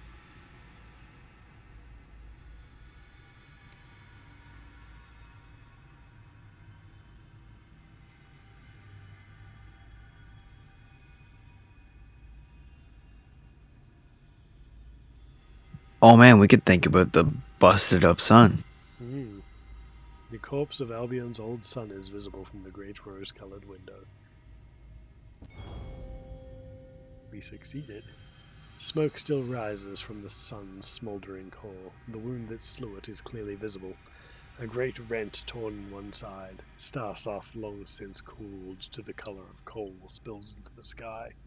When Her Majesty entered Albion, she slew the sun with an experimental weapon, an unclear bomb. That sounds suspiciously like a certain other kind of bomb. Then she claimed the sun's throne and dominion. Leaving the remains here is a clear message. Not even the suns are above the Empire's reach.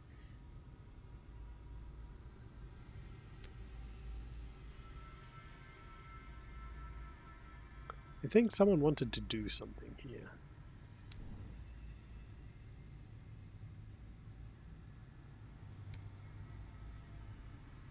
No, she's looking for perderets. Port Avon. Old Tom's Well. I need more stuff for him.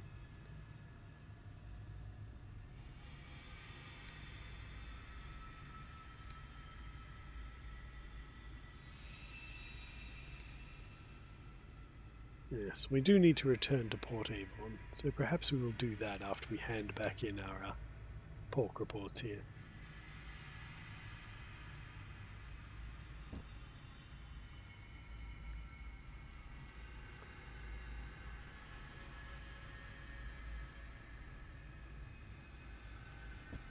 We shall donate some money, which will lose us some terror. Mm-hmm. Always worth it. Well, perhaps not. I think we've learned all we can here. And we're full up on everything else, so I'm afraid we must be on our way.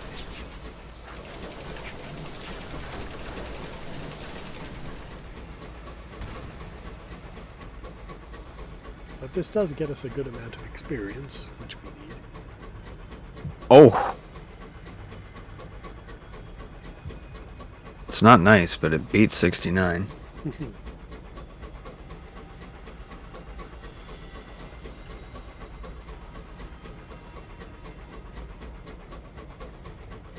now we can suggest Titania gets recreated in the Vision of Albion.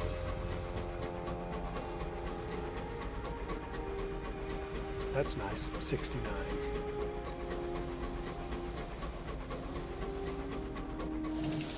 Truly a gentleman's grave. The Skyfarer's grave with a tale of their journeys. Now we need to get back to London, so I think this is the quickest route.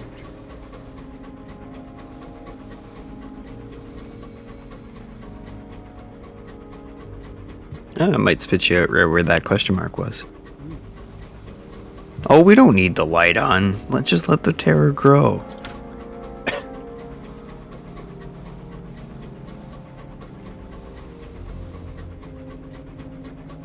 The lights are optional, but they do help. See, with London, it's really good to have a saying because there's just so many artifacts here.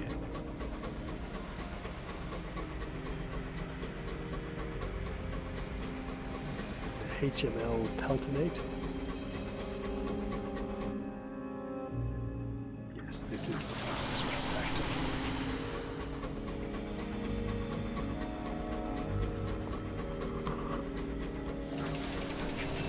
Ministry monitor.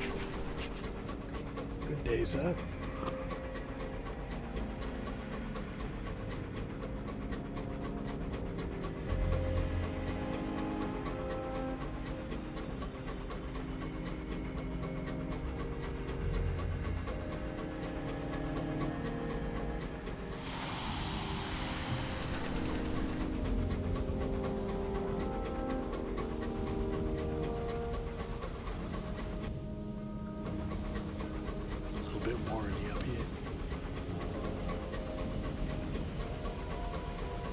A little bit what, sorry? Warren. Like a rabbit's warren. Oh, okay, yeah.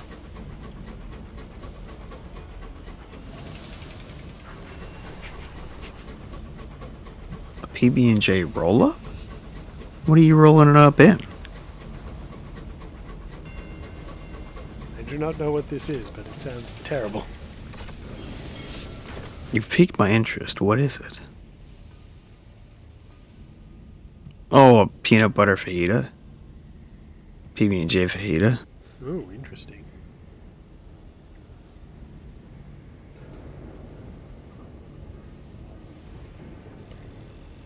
Ah, we've ended up at the ministries. A number of instruments of government are located here. The Horological Office, which regulates time across the Empire. The Office of Works, which ensures the jobs no one else can be bothered with, are done. and the Ministry of Public Decency, which curates the notion of Britishness with the same care. A lepido. I do not know this word. Very good. I know what it is. People who collect insects to boards. Lepidoprist uses to pin a butterfly to a board. Oh, Lepidopterist. Ah, yes, Lepidopterist. Thank you. Uses to pin a butterfly to a board. A huge horseshoe-looking shaped building with white columns, clocks, and iron gates.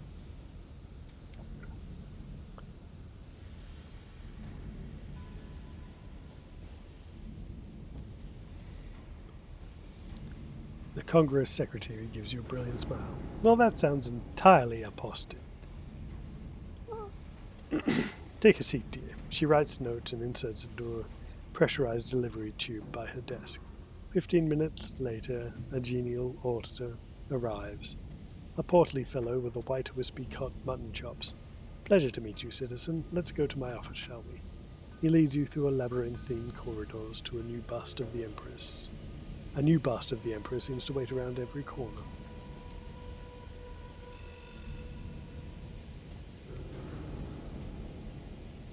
His office is poky, its walls lined with leathered books. The clockwork sun glows in the window, rose gold in the smog. His window box holds a spray of decorative fungus. He sits behind his heavy many-drawer desks. Well, what can we do for you today? His wispy mutton chops quiver eagerly.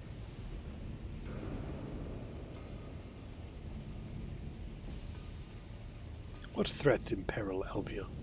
Oh, the obvious, of course. Revolutionaries, rebels, strikers, the morally depraved, those who besmirch her renewed majesty's good name, God save her. God, we're all of those. He rubs his chin thoughtfully. But there are never more seditious dangers, too. We stand in the vault of heaven, and we must defend our way of life against the enticement of the new. A thing not more precious because it is strange. People forget that.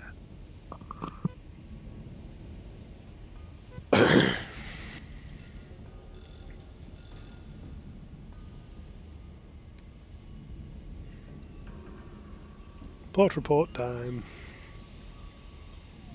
That's a good day. He listens intently, writing notes on a pad of paper. His comments are absolutely neutral. I see. Fascinating. Well. You notice your reports are filtered into separate piles. Afterwards, he writes a requisition form for you. Just pop this into finance on your way out, and I'll see to the needful. Terribly grateful, but best keep this information yourself, though, eh? Rest assured, we are experts. We'll ensure it's handled sensitively. 5 strength of the sun, new total 64.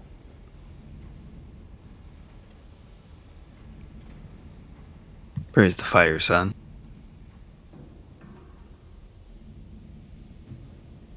Ah, the Half-Life mask.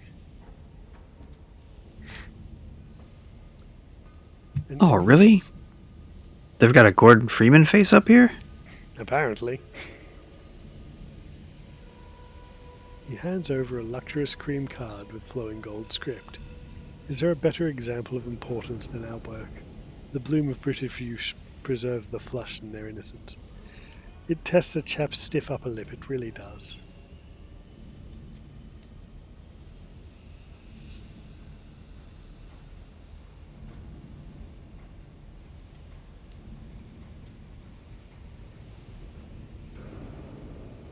Tick, tick, tick. Albion's heartbeat. Clocks of diverse size and shape line the walls of this small grey office. Each is meticulously tuned by the royal horologist, and inspectors practice for the thankless complex task of ensuring the consistency of time across Her Renewed Majesty's territories. We shall report our encounter with a weft of unravelling time. They adopt blank faces when you describe your experience and say things like, "Sounds very unlikely. Are you sure you haven't got a touch of the old starlight? Makes one believe all kinds of things I heard." You're sure they know more than they're saying. Perhaps if you're a member of the office, they'd trust you enough to talk. Oh God, this is gonna be just like that time we became a mailman.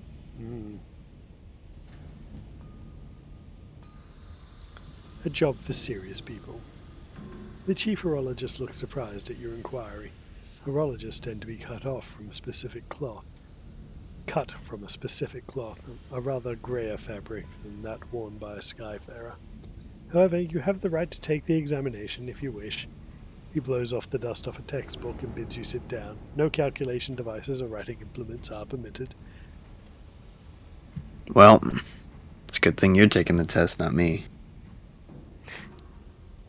Chief horologist peers over the book. If the current time in Perderance is exactly 7:15 of the clock, and the time of Albion is 1834, what, pray tell, is the current time in Lustrum? Hurry up.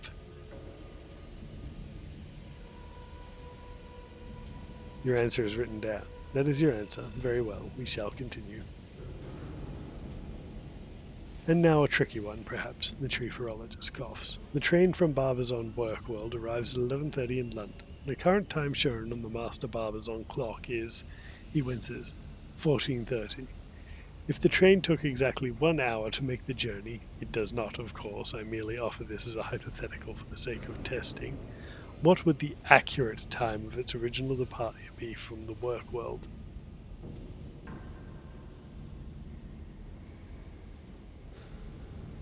Arrives at 11:30 in London. The current time shown on the Master Barbizon clock is 14:30. 1 hour. What? 13:30? Interesting, very interesting. He pauses for a moment before writing your answer down. You wait patiently for several minutes, but the third question doesn't seem to be coming. The chief horologist's eyes have drifted close. A thin string of drool travels from his otherwise dry lips as he snores. Oh fuck, break out the smelling salts. We got another sleepy boy.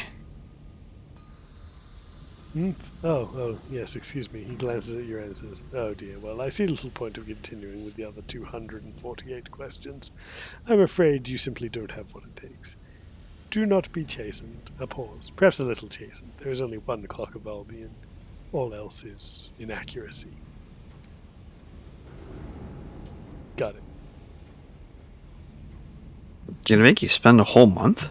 Yeah, or you can just bribe your way in with hours. Only the finest engineers were permitted to work on it. Every component is encased in polished glass, the hands sharp enough to slice paper, slide between the exquisitely carved numerals with buttered smoothness. On the second hand is permitted to jump from moment to moment, and it does so with the precision of a military march. It's just for tourists, of course, grumbles a bleary-eyed apprentice. Albion time's really based on the old tick-tock man's pocket watch. He keeps us straight, except that time on his 90th birthday when he had one too many in the whole world, and the whole of Albion lost 2 hours.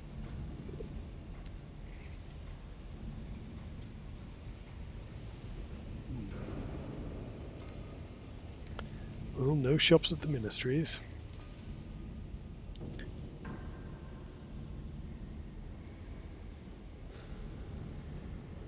The Office of Works is a bustling bureaucratic enigma. Behind its red brick flanks toil numberless clerks and surveyors. What mysteries work within its memoranda, its chits and its receipts? What exactly are its eponymous works? No one is sure, but in a drafty loading bay, an unflappable foreman purchases supplies to complete the outstanding work orders.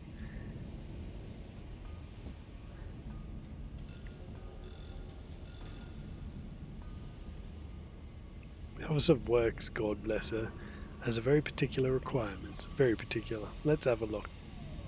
3 barrels of unseasoned hours and a ministry-stamped permit.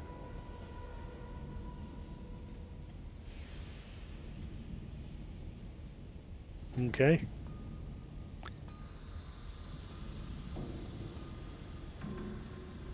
3 barrels of hours. I think I have 1 ministry stamped permit. I do. So we just need 3 barrels of unseasoned hours. We will come back at a later date.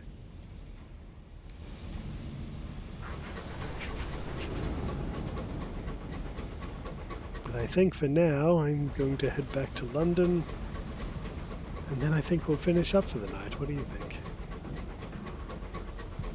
I could go for more, but I need to take a smonk break. Unfortunately, I'm feeling a little bit worn down today, so I think That's I will alright. end up in this one. We did get to see some very interesting things, though. Wilbury Juxtamer, for one, the giant eye, the corpse of the sun. I'm properly fucking afraid of the shit that's up here. I didn't think that it would be like that, but it kind of really is. There's some really messed up stuff up here. Yes, this place is the certainly puts the horror into the horror game.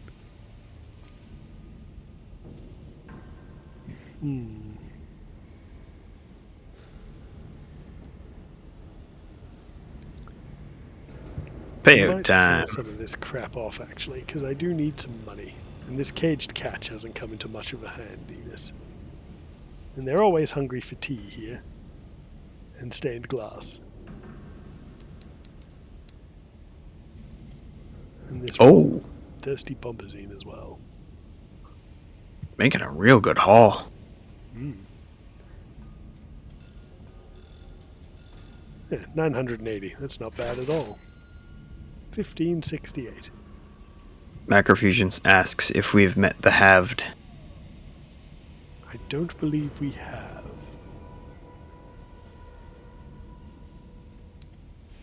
Nubble says trade orphans with the Horo.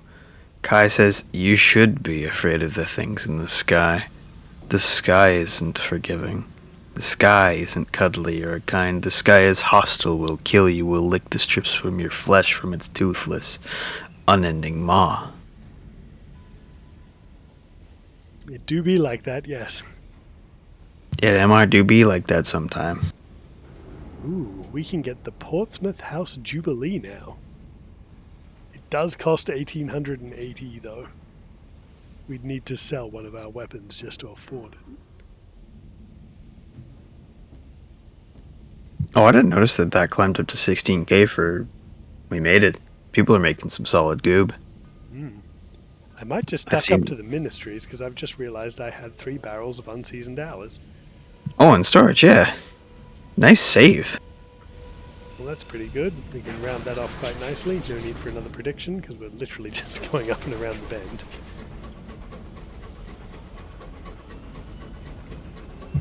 Well, we'll see about that. Instant death. We'll give him a 30-second prediction.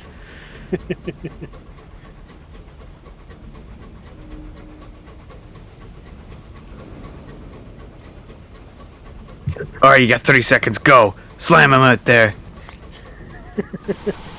Will we make it back to London? 5,000 says ye. 15 seconds.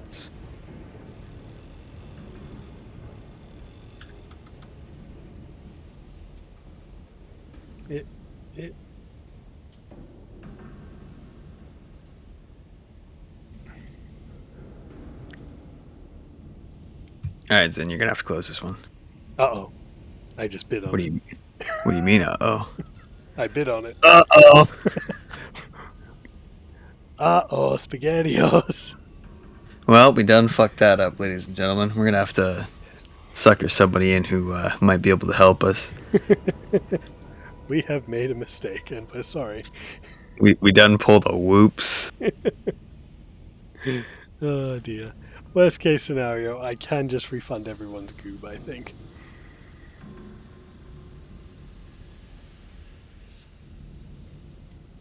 An additional 300 weight of good hours, comma, unseasoned, comma, appropriately franked and authorized. He glares at you. Hear that? Franked and authorized.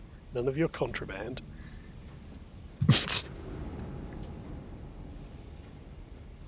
Look, man, we're not non-franking these hours here, bud. Take it easy. They're not contraband. They were just surreptitiously acquired. We squirreled them away. It's fine. Ah, we are bright now. Yes, the strength of the sun. The sun, the sun, the sun, the sun, the sun, the sun, the sun, the sun.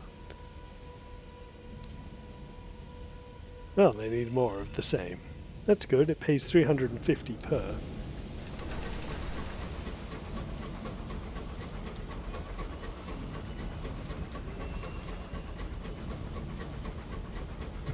Hey, Grimos, are you in the house?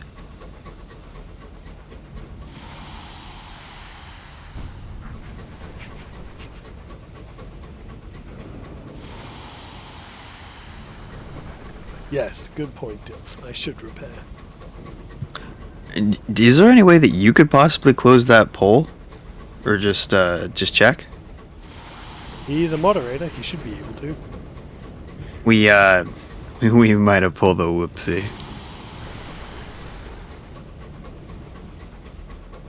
Thank you, Grimos.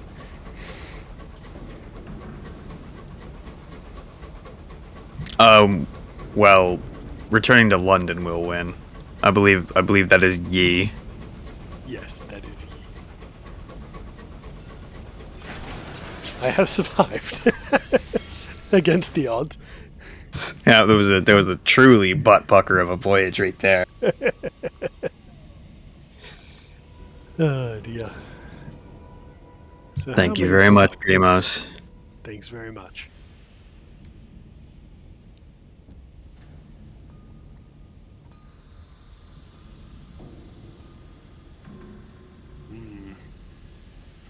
That is tempting. I have 1900 though.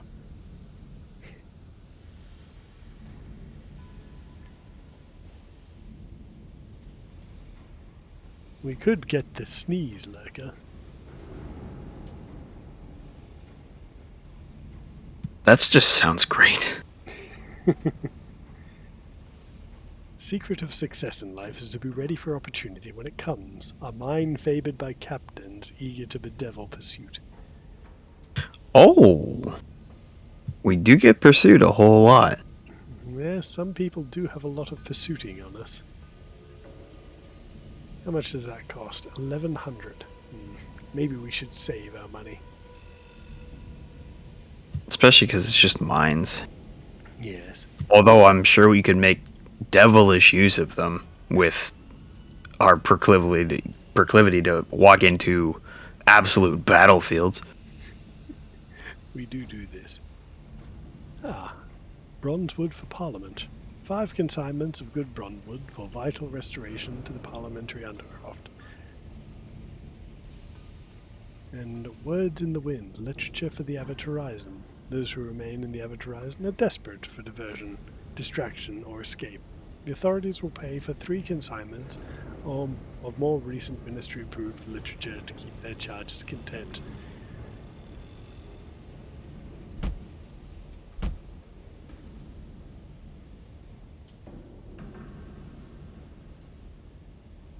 Yeah, 40k is not a bad tally. We can absolutely do those too. Can reliably be purchased at Perdurance and Warbley Juxtamare. We do have business at Perdurance, but we can wait. Anyhow, everyone, again, thank you all so much for coming out to see us and spend time here at WBPL 76. We appreciate it greatly.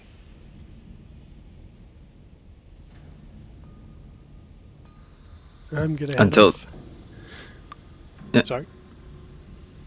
Until next time. Until next time. You will be missed, unless you are Fog. Yes, the fog. Angels in the fog. Alright. Goodbye, everyone. Have fun.